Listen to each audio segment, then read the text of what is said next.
नमस्कार। जय हिंद दोस्तों। यूकेपीएससी मुख्य परीक्षा 2021 के लिए हम लोग सामान्य विज्ञान एवं प्रौद्योगिकी का अध्ययन कर रहे थे, जिसके अंतर्गत आज का जो टॉपिक होने जा रहा है वह है क्रायोजेनिक इंजन। आपको बता दूं, यह एक बहुत ही महत्वपूर्ण टॉपिक है और यहाँ से आपको 2 नंबर, 5 नंबर, 8 नंबर और 16 नंबर का प्रश्न देखने को मिल सकता है। आगे बढ़ने से पहले एक बात कहना चाहेंगे, जो भी वीडियो को पहली बार देख रहा हो, चैनल पे पहली बार आया हो, वीडियो पूरा देखे और पसंद आए तो लाइक करे और आपसे अनुरोध है कि चैनल को सब्सक्राइब जरूर करें। सीधे हम बात करते हैं क्रायोजेनिक इंजन के बारे में। तो क्रायो शब्द का अर्थ क्या होता है, सबसे पहले वह जान लीजिए। क्रायो शब्द का अर्थ होता है अत्यंत निम्न ताप। इतना ही जानते रहेंगे तो अगर 2 नंबर का प्रश्न आएगा 20 वर्ड में तो आप कुछ ना कुछ तो लिख ही ले जाएंगे, कुछ भी नहीं जानते रहेंगे तो। आगे बढ़ने से पहले एक बात और आपको बताना चाहेंगे, इसका PDF आपको मिल जाएगा @TechIAS। आप सर्च करेंगे टेलीग्राम पे तो यहाँ पे आपको इसका PDF मिल जाएगा, इसको आपको ज्वाइन कर लेना है। अब हम बात करते हैं, तो क्रायो शब्द का अर्थ होता है अत्यंत निम्न ताप।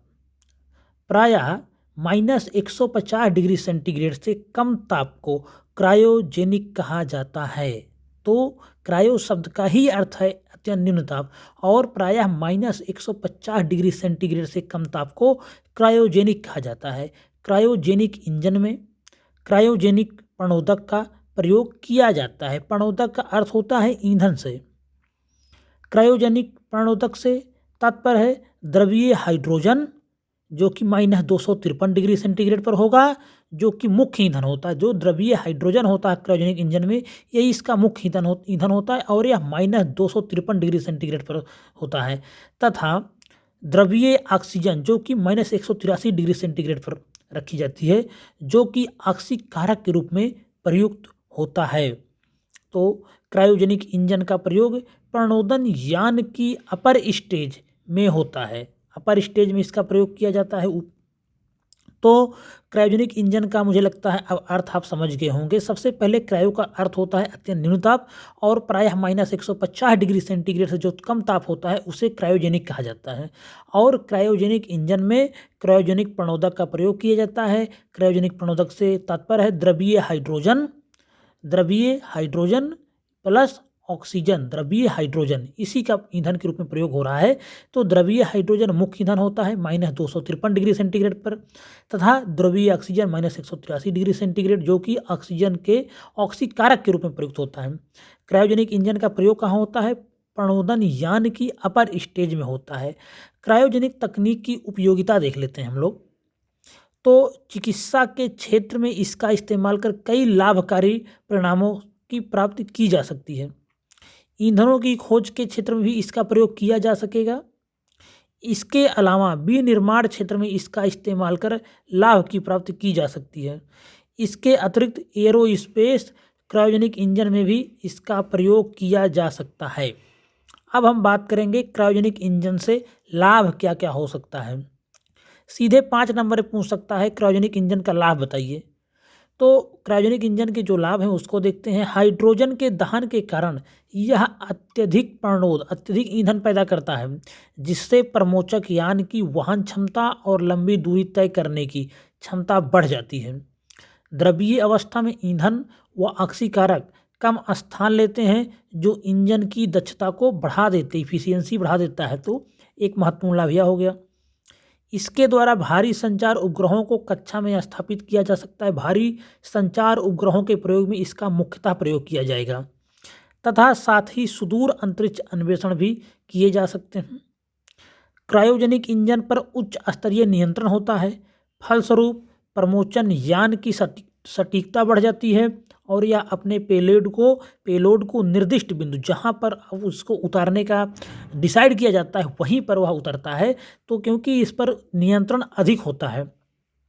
चुनौतियां देख लेते हैं क्या क्या आ सकती हैं क्रायोजेनिक इंजन में। क्रायोजेनिक इंजन से जुड़ी मुख्य चुनौती अत्यंत निम्न तापक्रम व अत्यंत उच्च दाब से संबंधित है। क्योंकि आपने देखा है कि जो क्रायो शब्द का मतलब ही निम्न तापमान, -150 डिग्री सेंटीग्रेड के नीचे का तापमान। तो क्रायोजेनिक इंजन से जुड़ी मुख्य चुनौतियां हैं अत्यंत निम्न तापक्रम व अत्यंत उच्च दाब से संबंधित है। अत्यंत निम्न ताप पर ईंधन व ऑक्सीकारक का संग्रहण ऑक्सीकारक का संग्रहण महत्वपूर्ण चुनौती है, क्योंकि इसके लिए विशिष्ट मिश्र धातु से बने ईंधन टैंक की आवश्यकता होती है। -253 डिग्री सेंटीग्रेड पर किसी चीज़ को रखना हो तो उसके लिए एक विशिष्ट मिश्र धातु से बने ईंधन टैंक की आवश्यकता होती है, तो संग्रहण वगैरह की चुनौती आएगी। उसके बाद अत्यधिक उच्च दाब व निम्न ताप पर ईंधन को दहन कक्ष तक पहुंचाने के लिए शक्तिशाली पंप व विशिष्ट नलिकाओं का निर्माण भी एक चुनौती है। दहन कक्ष की ऐसी संरचना तैयार करना जो एक साथ अति निम्न और अति उच्च ताप को सह सके, महत्वपूर्ण चुनौती यह भी है। फिर उचित अनुपात में ईंधन व ऑक्सीकारक का सुरक्षित मिश्रण तैयार करना जिससे विस्फोट की संभावना को कम किया जा सके, भी एक महत्वपूर्ण चुनौती आ सकती है। भारत व क्रायोजेनिक इंजन, भारत में क्रायोजेनिक इंजन के डेवलपमेंट को देखेंगे। 1992 में रूस से क्रायोजेनिक तकनीकी से संबंधित करार हो रहा था, लेकिन किसी कारणवश वह असफल होने के बाद भारत ने स्वयं अपने स्वदेशी इंजन का विकास करने का फैसला किया तथा 1994 में इसरो के द्वारा महेंद्रगिरी स्थित द्रव प्रणोदक प्रणाली केंद्र LPSC में क्रायोजेनिक अपर स्टेज कार्यक्रम की शुरुआत की गई। कब की गई? 1994। 1992 में रसिया के साथ असफल हो जाता है जब समझौता क्रायोजेनिक तकनीक खरीदने की, तो 1994 में इसरो के द्वारा खुद से बनाने का काम शुरू किया गया। इस कार्यक्रम के तहत 2010 में स्वदेशी क्रायोजेनिक इंजन युक्त GSLV के 2 प्रमोचन किए गए जो असफल हो गए। फिर जनवरी 2014 में GSLV D5 बहुत महत्वपूर्ण है, याद रखेंगे, सफल प्रमोचन किया गया जिसमें स्वदेशी क्रायोजेनिक इंजन CE 7.5 का प्रयोग किया गया। साथ ही इसके माध्यम से संचार उपग्रह GSAT 14 को भी कक्षा में स्थापित किया गया। इसके सफल प्रक्षेपण के साथ ही भारत, अमेरिका, रूस, जापान, चीन व फ्रांस के बाद छठा ऐसा देश बन गया जिसने अपने स्वयं के स्वदेशी क्रायोजेनिक इंजन का सफल प्रक्षेपण किया हो। तो इस तरह से 2014 में सफल हुआ क्रायोजेनिक इंजन बनने कार्यक्रम। कब शुरू हुआ था? 1994 में। 20 साल बाद कार्यक्रम सफल हुआ। कौन ले गया था? GSLV D5 किसको ले गया था? GSAT 14 को। इंजन कौन था?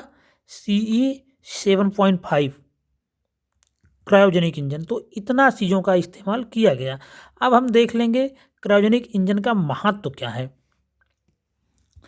इससे सबसे जो उसका इम्पोर्टेंट महत्व है, इससे भारी संचार उपग्रहों का प्रक्षेपण किया जा सकेगा, जिसकी वजह से सरकार को इन उपग्रहों का प्रक्षेपण कराने के लिए किसी अन्य देश की सहायता नहीं लेनी होगी, जिससे भारत के विदेशी मुद्रा भंडार में वृद्धि होगी। तो सबसे बड़ा इसका महत्व ही, इससे पहले क्या होता, जब भारत का 4 से 5 टन के उपग्रह हो जाते थे तो उसको कभी केप कैनेडी वाले में अमेरिका के यहाँ जाते थे, कभी फ्रांस के पास जाते थे। तो इन सब का प्रक्षेपण यानों का, इनके प्रक्षेपण यान की मदद से हम लोग इसको प्रक्षेपित करते थे। लेकिन क्रायोजेनिक इंजन बन जाने के बाद भारी जो संचार उपग्रह होगा इनका प्रक्षेपण आसान हो जाएगा, और इससे क्या होगा कि लोग भारत में भी आते हैं और अपने हैवी उपग्रह को भी यहाँ से प्रक्षेपित करवाने के लिए आएंगे, तो भारत के इकोनॉमी विदेशी मुद्रा भंडार में वृद्धि भी होगी। उसके बाद यह चंद्रयान 2 तथा मानव अंतरिक्ष परियोजनाओं को पूर्ण करने में मदद करेगा। इस प्रक्षेपण यान के इस्तेमाल की वजह से क्रायोजेनिक इंजन की प्रक्षेपण लागत में कमी आएगी। यह भारत के संचार उपग्रहों को बढ़ावा देगा। इसकी सहायता से अंतर महाद्वीपीय बैलिस्टिक प्रक्षेपास्त्र ICBM इंटरकॉन्टिनेंटल बैलिस्टिक मिसाइल जो कार्यक्रम है उसका भी विकास किया जा सकेगा। तो इस तरह से आपने देखा क्रायोजेनिक इंजन के महत्व। उसके बाद क्रायोजेनिक इंजन में जो भी भारत में उसका डेवलपमेंट कब से शुरू हुआ, 1994 में जो शुरू हुआ उसको आपने देखा। उसके बाद चुनौतियां आपने देखा क्या आ सकती हैं इसके रास्ते में। उसके बाद आपने लाभ देखा, फिर आपने इसका पूरा परिभाषा और क्या क्या इसके बारे में जो बेसिक जानकारी होती है वो सब देखा। तो यहाँ से आपको 2 नंबर, 5 नंबर, 8 नंबर और 16 नंबर प्रश्न देखने को मिल सकता है। साथ साथ ही प्रीलिम्स एग्जाम में भी यहाँ से प्रश्न पूछे जा सकते हैं कि क्रायोजेनिक से तात्पर्य क्या है। तो क्रायोजेनिक से तात्पर्य होता है अत्यंत निम्न ताप से। वीडियो पे समाप्त होता है। वीडियो अगर आपको पसंद है तो लाइक करें, और आपसे अनुरोध है चैनल को सब्सक्राइब जरूर करें। धन्यवाद।